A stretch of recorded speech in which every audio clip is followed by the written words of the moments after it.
आज हम लोग त्रिकोणमितीय अनुपातों के चतुर्थांश में चिन्ह पढ़ेंगे। तो हम लोग कक्षा 10 में थोड़ा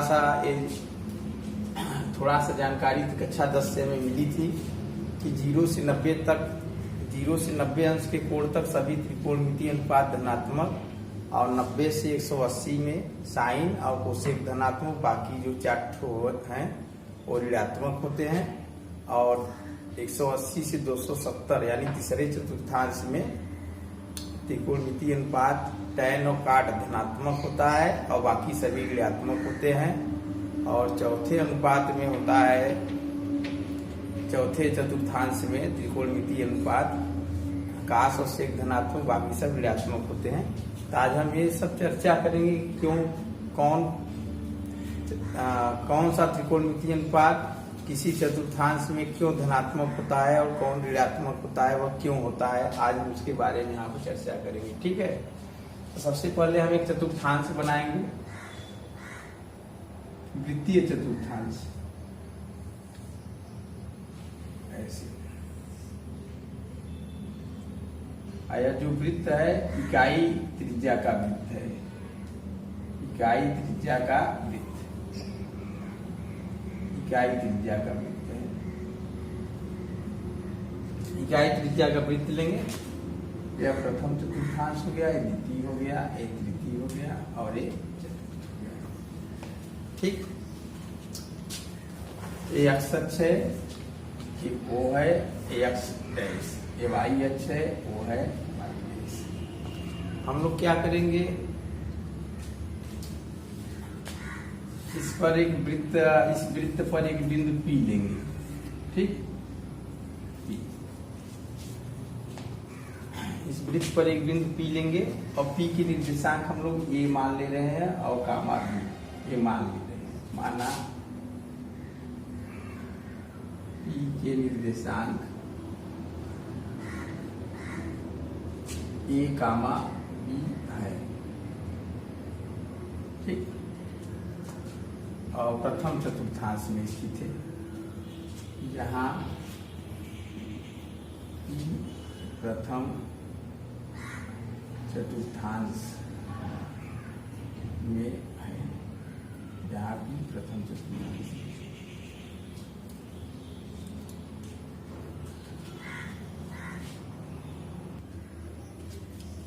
हाँ, अब मान लीजिए यह बिंदु ये है, यहाँ पे B है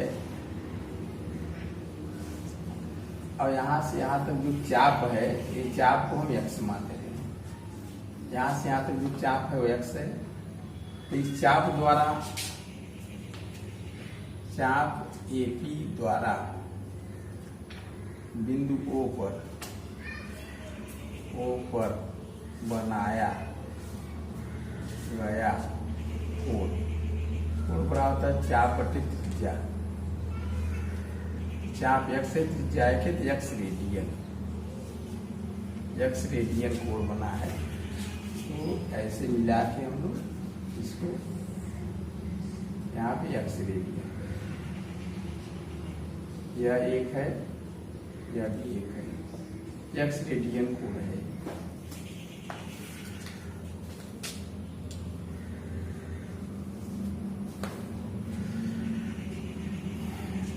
एक्स रेडियन या कोण है। अब हम लोग क्या देखेंगे कि A का मान और B का मान कितना होता है। अब हम लोग ज्ञात करेंगे A का मान और B का मान कितना होता है। इसके लिए हम लोग क्या करेंगे, यहाँ से इस पे एक लंब डालेंगे, PN, एक लंब PN। यहाँ लिखेंगे OA, रचना में थोड़ा सा लिखेंगे, क्या लिखेंगे, OA पर PN लंब डाला। यहाँ से जब लंब डाल दिए तो हमें A और B का मान ज्ञात करना है। कैसे ज्ञात करेंगे, त्रिभुज AON में cos x बराबर होता है आधार बटे कर्ण, आधार ON, कर्ण OP। ON कितना है,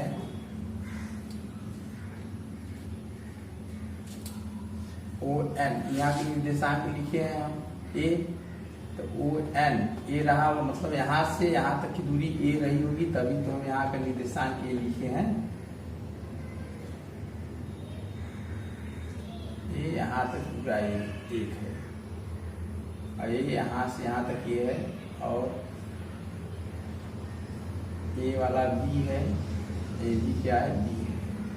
क्योंकि ये निर्देशांक लिखते समय सबसे पहले उसकी वाई एस से दूरी कितनी है, मतलब पी के निर्देशांक ए कामा बी है, तो ए क्या है, वाई एस से दूरी, वाई एस से कितना दूर है, यहाँ से यहाँ तक, इसका मतलब यहाँ से यहाँ तक ए कितना है, ए।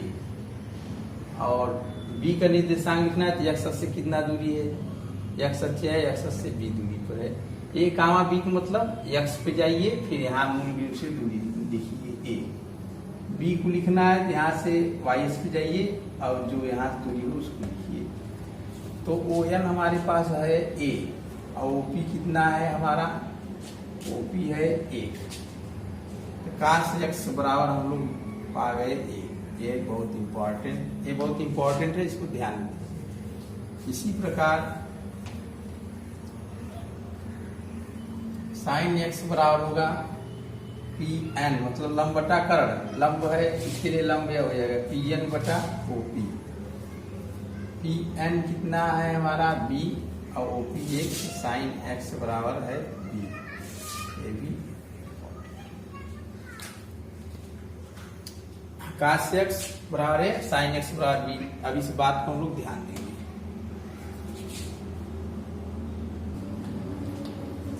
इस प्रकार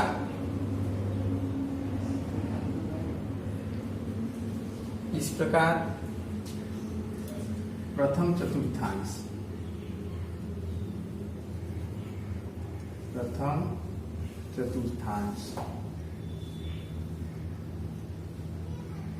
के लिए क्या क्या होगा, साइन एक्स बराबर बी धनात्मक है, काश एक्स बराबर ए धनात्मक, tan एक्स जब निकालेंगे तो साइन एक्स अपान काश एक्स हो जाएगा बी बटा ए, या भी धनात्मक। काट एक्स बराबर हो जाएगा काश एक्स अपान साइन एक्स, ए काश एक्स का मान ए और साइन एक्स का मान बी हम लोग ज्ञात किए हैं। tan एक्स बराबर साइन एक्स बटे काश एक्स, साइन एक्स का बी हो गया बटे ये दोनों हम लोग ज्ञात किए। फिर से कि एक्स हो जाएगा हमारा ए बटे काश एक्स राग बटा ए, ये भी क्या है, धनात्मक क्या है। और कोसेक एक्स भी क्या है, ए बटा साइन एक्स बराबर ए बटा बी, ये भी क्या है, धनात्मक। तो प्रथम चतुर्थांश में सभी धनात्मक है। तो प्रथम चतुर्थांश में सभी त्रिकोणमितीय अनुपात के क्या होते हैं, धनात्मक। अब हम लोग द्वितीय चतुर्थांश के बारे में बात करेंगे। द्वितीय चतुर्थांश में क्या होगा, ध्यान से देखिए।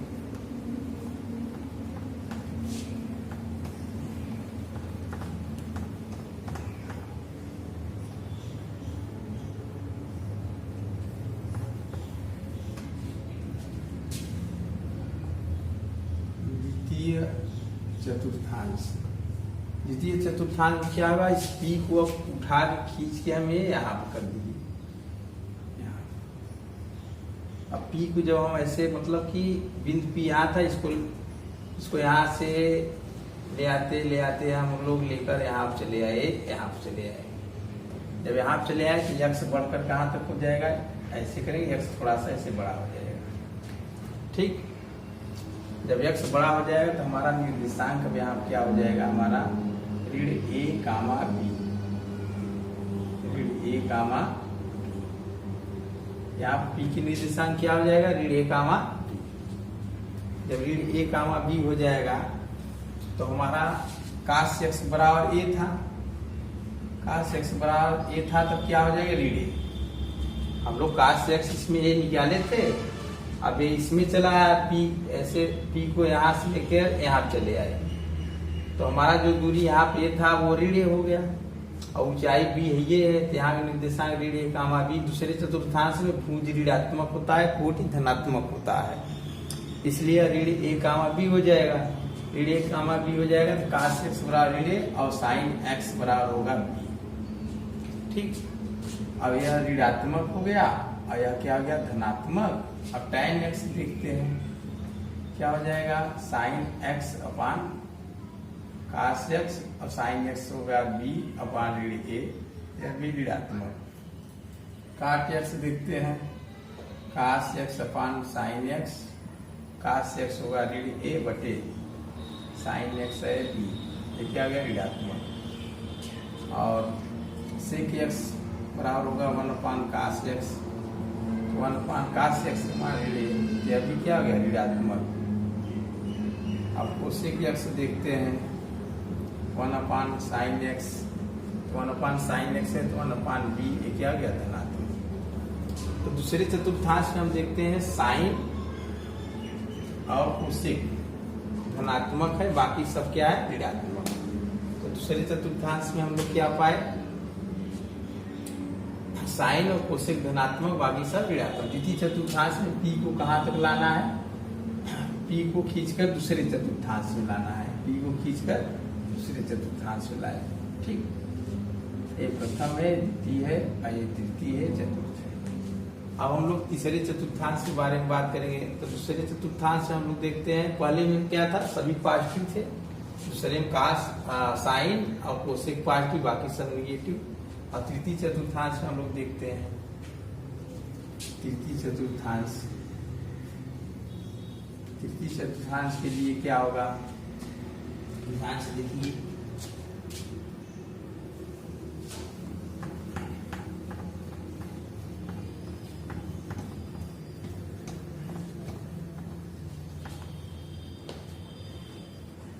तृतीय चतुर्थांश होगा पी को खींच कर यहाँ पर ला दिए, ए यहाँ पर,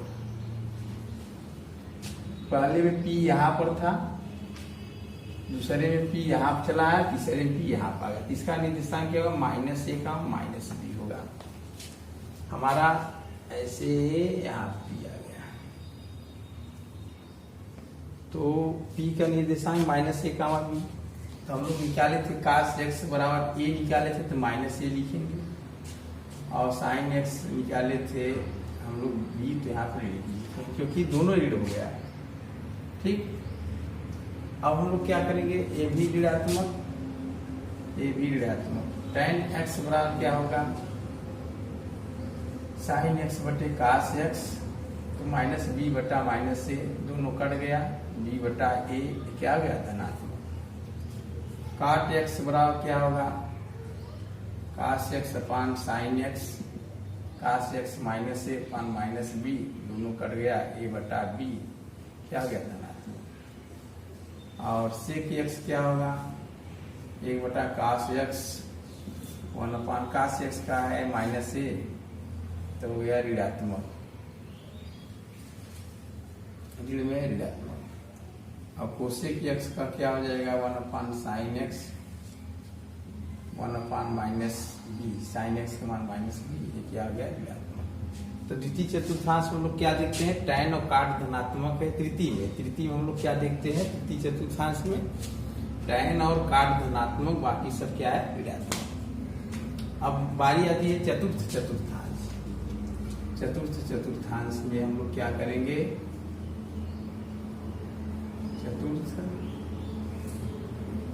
चतुर्थांश देखिए, चतुर्थ में क्या होगा, ध्यान से देखिए।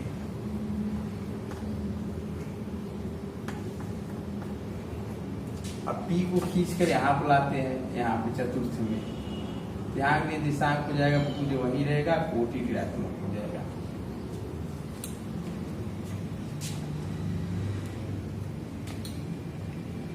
जो वही रहेगा, कोटि क्या हो जाएगा ऋणात्मक।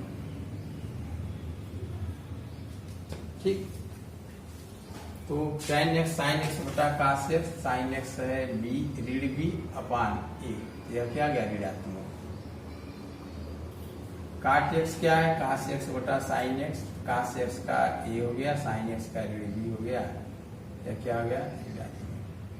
sec x का 1 बटा cos होता है तो 1 बटा a धनात्मक, cosec x का 1 बटा sin x, तो यह होगा बराबर 1/-b, ये ऋणात्मक। इस प्रकार हम लोग देखते हैं कि सभी चतुर्थांश, पहले चतुर्थांश सभी धनात्मक, दूसरे में साइन कोसेक धनात्मक, तीसरे में टैन काट धनात्मक, चौथे में कास और सेक धनात्मक, ठीक, और बाकी सब ऋणात्मक। तो चतुर्थांश में त्रिकोणमितीय अनुपातों के चतुर्थांश में यह चिन्ह हो गया है।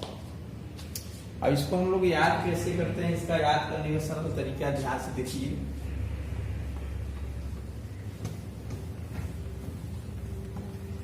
याद करने का सरल तरीका ध्यान से देखिए, हम बता रहे हैं।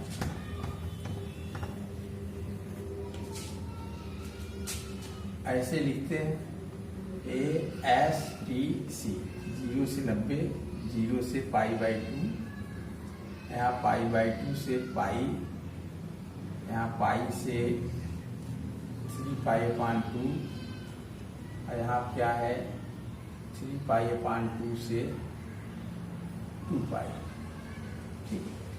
ASTC का मतलब होता है, एक मतलब आल पॉजिटिव, आल पॉजिटिव मतलब पहले चतुर्थांश में सभी धनात्मक, साइन कास टैन काट सेक कोसेक सभी धनात्मक। दूसरे में है π/2 से पाई, इसमें साइन है, तो साइन का व्युत्क्रम कोसेक भी होता है, तो साइन एस से साइन हो गया, साइन और कोसेक दोनों धनात्मक हो गए, बाकी सभी ऋणात्मक हो जाएंगे। ए से आर, एस से साइन, साइन के साथ कोसेक को भी जोड़ दीजिए। टी का क्या होता है टैन और काट, तीसरे में टैन और काट धनात्मक, बाकी सभी ऋणात्मक। चौथे में सी से कास और सेक, तो कास और सेक धनात्मक, चौथे में होता है, बाकी सब ऋणात्मक। ये याद करने का ट्रिक्स है ASTC।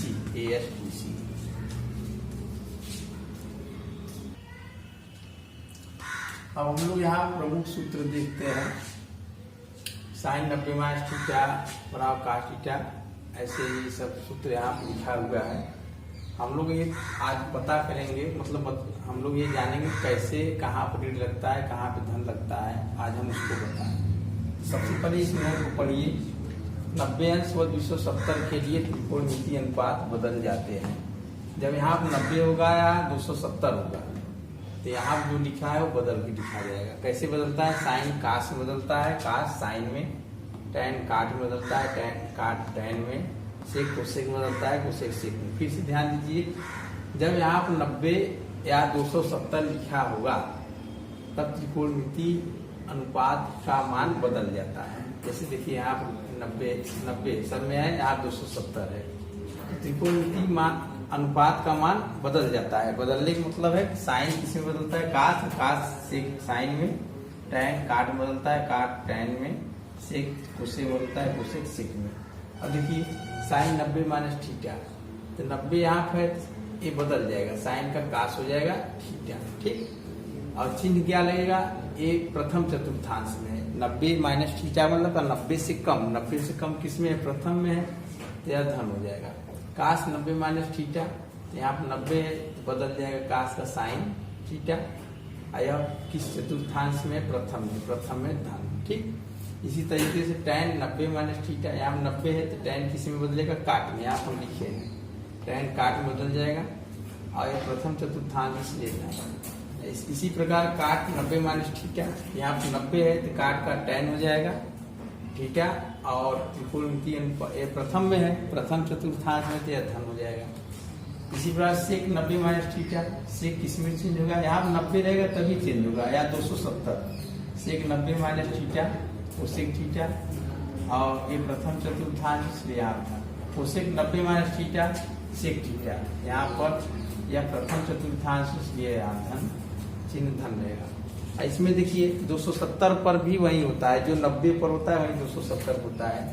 साइन 270-θ बराबर कास थीटा, 270 है तो चेंज कर, यहाँ बदल जाएगा, साइन का कास हो जाएगा थीटा। चिन्ह कैसे लगाते हैं, 270 से कम, 270 से कम किस चतुर्थांश में, तीसरे में है, तो तीसरे में केवल टैन और काट धनात्मक होगा, बाकी सभी ऋणात्मक। देखिए हम सब पे ऋण दिए हैं, सब पे ऋण होगा, टैन और काट पे क्या होगा, और 270 है सब में, तो हम यहाँ जो लिखा रहेगा उसको चेंज करके लिखेंगे। काट है किस में चेंज होता है, टैन में। यहाँ आप लिखेंगे काट किस में चेंज होता है, टैन, टैन काट में। और साइन है किस में चेंज होगा, काश में। और काश किस में चेंज होगा, साइन में। ठीक। और तीसरे चतुर्थांश के लिए है 270 से कम, इसलिए टैन और काट धनात्मक, बाकी सब पे ऋण लगा हुआ है। ठीक। इसी प्रकार हम लोग ये सूत्र नंबर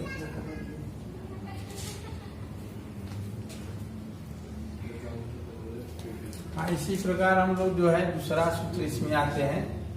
लिखा है पहले 180 अंश व 360 के त्रिकोणमितीय अनुपात नहीं बदलते हैं। देखिए 180 लिखा हुआ है, यहाँ 360 लिखा हुआ है, तो यहाँ जो लिखे हैं वही लिखा है। साइन है साइन, काश है काश। त्रिकोणमितीय अनुपात को नहीं बदलना है। कब? जब यहाँ 180 और 360 रहेगा तब। और रही बात, इसको पकड़िए किस चतुर्थांश में है, ये दूसरे चतुर्थांश में। कैसे जानेंगे? 180 से कम, 90 180 के बीच में दूसरा होता है, तो 180 से कम है दूसरा हो गया। तो दूसरे चतुर्थांश में साइन प्लस होता है और कोसेक प्लस होता है, बाकी सब क्या होगा नहीं। और एक बात ये ध्यान दीजिए, यहाँ साइन है साइन, काश है काश, टैन है टैन, काट है काट, सेक है सेक, कोसेक है कोसेक। लिखने के बाद साइन और कोसेक को धन करेंगे, बाकी सबको ऋण। इसी प्रकार इसमें भी है 360 सब में है, तो 360 में क्या होता है, त्रिकोणमितीय अनुपात नहीं बदलता है। जो यहाँ पर लिखा हुआ है वही यहाँ पर लिखा जाएगा। और ये 360 से कम है तो ये चौथे चतुर्थांश में। और चौथे चतुर्थांश में क्या होता है कि काश और सेक धन होता है, बाकी सब क्या होता है, ऋण होता है। इस तरीके से हम लोग त्रिकोणमितीय अनुपातों का चतुर्थांश में चिन्ह का अध्ययन करते हैं।